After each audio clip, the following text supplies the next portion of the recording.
보는 뉴스, 듣는 뉴스, 트래블 데일리 동영상 뉴스. 오늘은 어떤 소식이 있을까요? 오늘 순서 시작합니다. 늘어나는 지역관광재단에 대한 기대와 우려를 짚어봤습니다. 지역 특화 장점을 기대하고 유사 조직 업무 중복의 우려가 있는 것으로 나타났습니다. 뉴질랜드 관광청이 여행업계 대상 카카오톡 채널을 오픈했습니다. 여행업계 담당자들과 소통을 강화한다는 방침입니다. 아시아나항공이 기업 가치 보전을 위해 총력을 다한다고 밝혔습니다. 한창수 사장이 M&A 계약 해제 관련 입장문을 발표했습니다. 관광기업 대상 인사 담당자 세미나 참가자를 모집합니다. 9월 23일 오후 온라인으로 진행될 예정입니다. 강원관광재단 초대 대표이사에 강옥희 한국관광공사 부사장이 내정됐습니다. 에어서울이 청주와 제주도에 10월부터 운항을 시작합니다. 싱가포르가 안전한 마이스 행사 재개 소식을 알려왔습니다.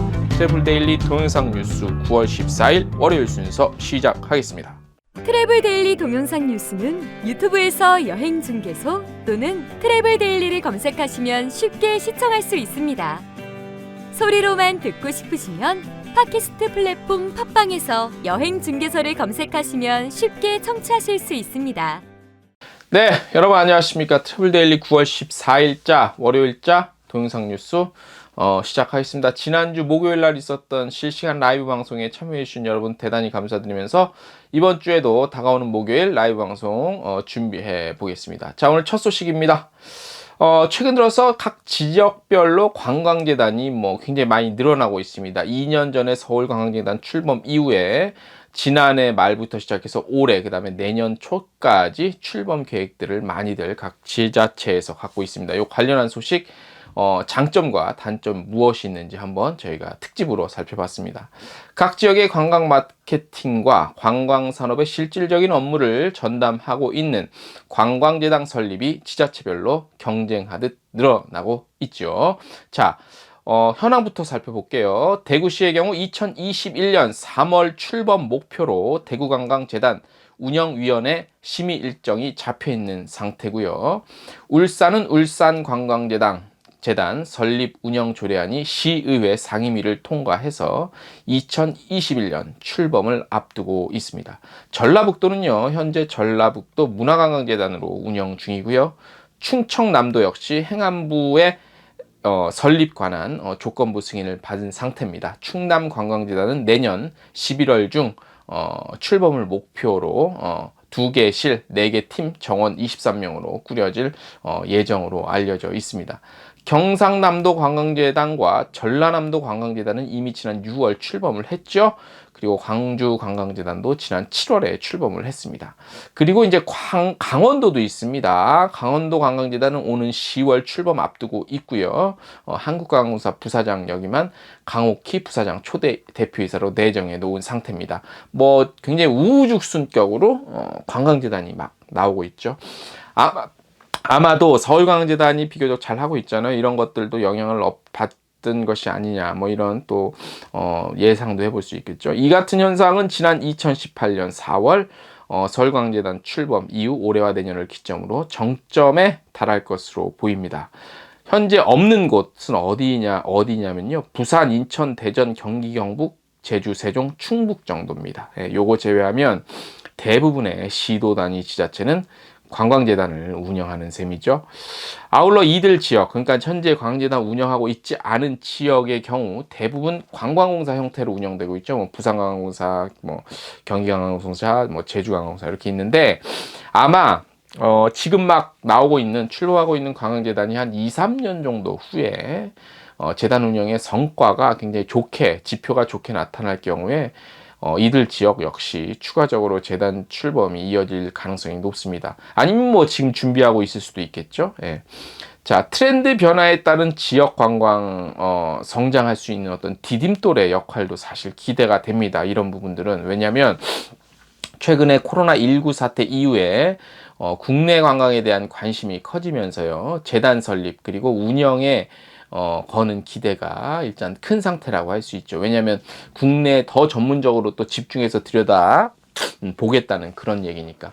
이는 국내뿐 아니라 이미 지방관광 활성화로 눈을 돌린 일본을 비롯해서 이른바 관광 선진국으로 평가받고 있는 서유럽 국가들의 경우도 대도시를 벗어나서 특화된 장점을 보유한 지방관광 마케팅에 집중하고 있어서 발빠른 태세 전환이라는 측면에서도 긍정적이라고 평가할 수 있겠죠. 예, 긍정적이라고.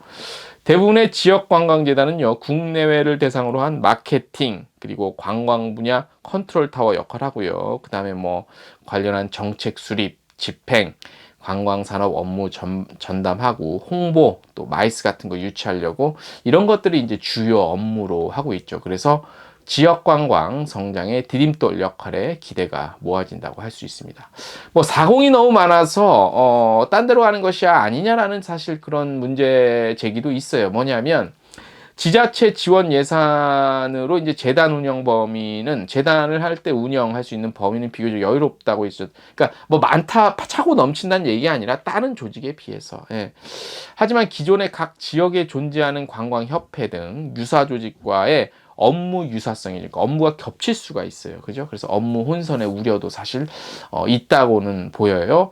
각 지역 관광협회의 경우는 해당 지역에서 이제 여행사 같은 것들, 여행업 운영하시는 회원사들 중심으로 조직되어 있지만 지역 관광 활성화라는 어떤 대의 명분, 이거는 비슷하다고 할 수 있죠. 아울러 지자체 관광과들이 있잖아요. 각 지자체 관광과, 관광 뭐 진흥과도 있을 거고 아무튼 이름은 다 다르지만 관광과에서 하는 업무와도 중복될 우려가 사실 있습니다. 민과 관으로 구분되는 조직이지만 같은 방향 다른 목소리를 낼 수 있다는 점에서 이른바 사공이 많다는 지적도 분명히 있을 수 있죠. 또 다른 또 우려가 있습니다. 뭐냐면 대표이사에 대한 얘기입니다. 항상 우리가 뭐 인사 얘기는 항상 예민해. 그래서 이런 지적이 나올 수 있는데 저희가 얘기를 한번 분석을 해보고 얘기를 들어봤습니다. 지역관광재단을 이끌고 있는 대표이사 출신은 상당수가 한국관광공사 출신 인사입니다. 해당 지역 전문가 우선이냐 관련 분야 행정력이 우선이냐는 그런 논란으로 이어질 수 있겠죠. 자, 이재성 서울관광재단 대표이사 같은 경우는 한국관광공사 뭐 부사장 출신으로 한 33년 두루두루 경험을 한 바 있고, 강원도 관광재단 이번에 역임 내정된 초대 대표이사로 내정된 강옥희 대표 역시 한국관광공사 부사장 출신으로 30년 넘게 일해왔죠.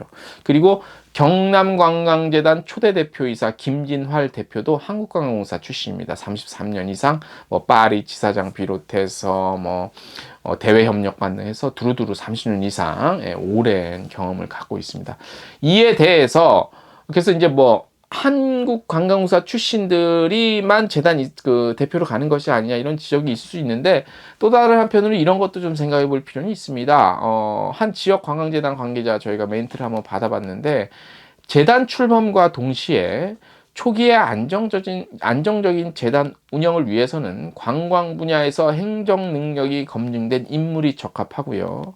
하지만 향후 조직 시스템이 성장하고 안정화가 되면 지역 관광 전문가의 어떤 리더십도 기대해 볼만하다고 얘기를 했는데요. 예, 맞는 말 같아요.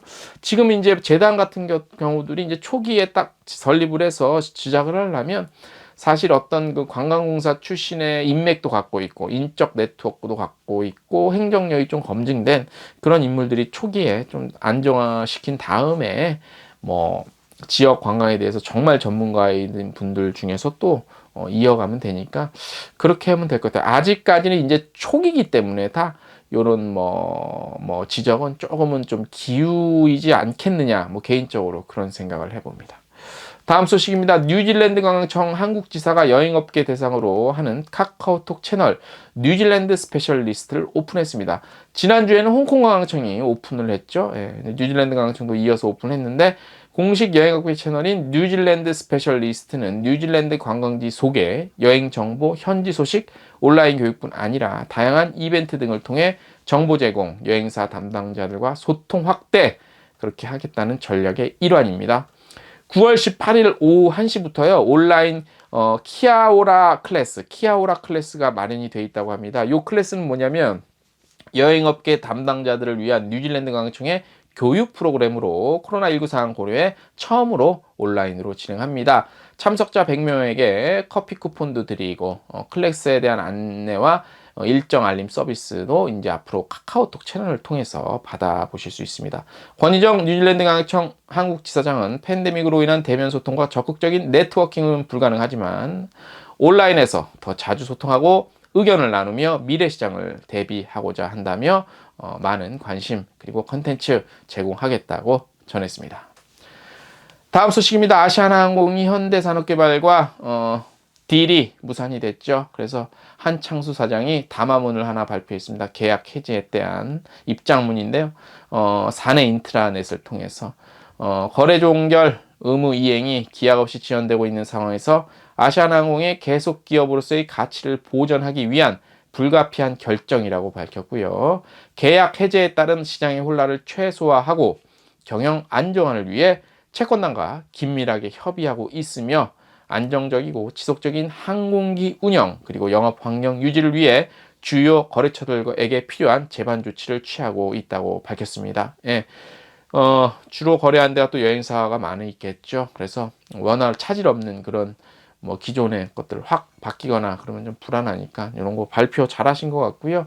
아시아항공은 코로나19 위기로 국제선 운항률 전년 대비 10%대 수준으로 떨어졌죠. 하지만 위기 극복 위해 뭐 임금 급여 반납하고 다양한 정책 실천하고 있습니다. 하지만 뭐 최근에 화물기 운영을 통해서 뭐 단기 순이익 영업이익 같은 건 좀 손해 폭이 얼마였죠? 단기 순이익이 2분기에 매출액 8,186억 원, 영업이익 1,151억 원, 단기 순이익 1,162억 기록해서 모두 흑자 전환했대네요. 예. 다음 소식 바로바로 가볼게요. 관광공사에서 한국관광공사 관광일자리센터에서 인사 노무 최신 트렌드 교육을 통해 기업 경쟁력 높이고 기업별 애로사항 수렴 그리고 뭐 관광기업 인사 담당자들 대상으로 한 온라인 세미나 개최합니다. 간단하게 소개해 드릴게요. 행사명은 디지털 컬처 시대를 맞이하는 관광기업 인사 담당 세미나고요. 9월 23일 수요일 오후 2시부터 4시까지 온라인을 통해서 진행이 됩니다. 참석 대상은 관광기업 대표, 임원, 인사 담당자고요. 주요 내용은 관광 일자리 센터 및 지원 제도 소개, 관광기업 인사 담당자를 위한 트렌드 특강 및 의견 청취 이렇게 있습니다. 신청 방법은 9월 9일부터 9월 21일까지 URL 접속 후 참가 등록하시면 됩니다. URL은 저희 트래블레리 홈페이지 텍스트 뉴스 보시면 되고 저희가 밑에 자막에도 깔아드리도록 하겠습니다. 자, 오늘 저희가 준비한 소식은 요거고요. 한 주 또 시작됐습니다. 날씨가 이제 가을 날씨입니다. 날씨가 조금 그래도 시원해져서 다행이고요. 이번 주에도 좀 좋은 소식, 오매불망 기다려보고요. 말이 시대입니다. 긍정적인 말만 하시고 버티시기 바랍니다. 오늘 순서 여기까지입니다. 안녕!